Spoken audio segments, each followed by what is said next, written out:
read about 1/4 of the play, and as I'm getting further into the play, I'm seeing a lot more of the author, Arthur Miller, doing a lot of characterization, and he's really using different elements within the play and the dialogue of each of the characters to further characterize the pertinent players within the play and like what they are doing within the novel.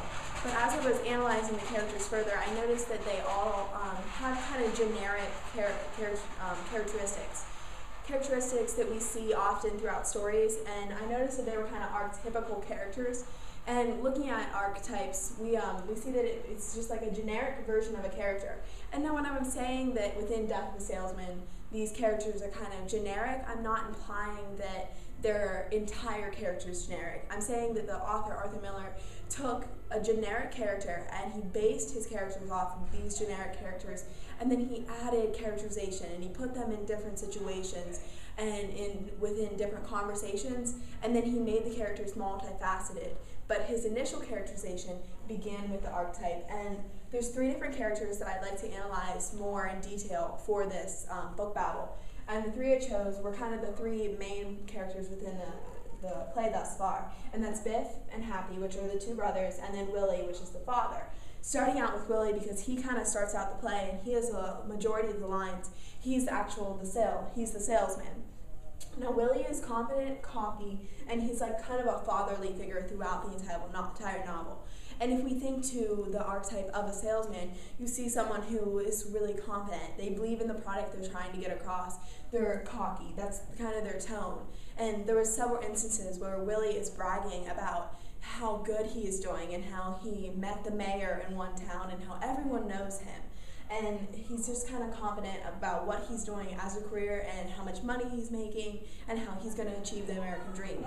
There were several times whenever he's like, oh, I'm going to own my own business sometime.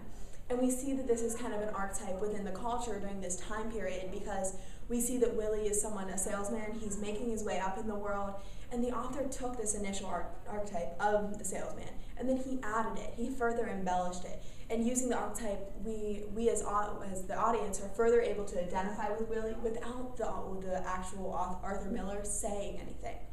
Now, looking at the 2 brothers, Biff and Happy, I could immediately saw a character foil between the 2.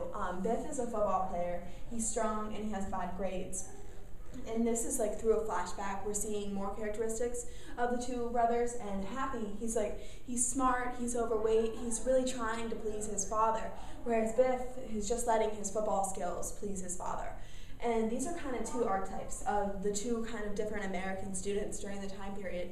The one leaning on their athleticism and the other one leaning on their academics. And a lot of times people joke that nerds are kind of socially outcasted.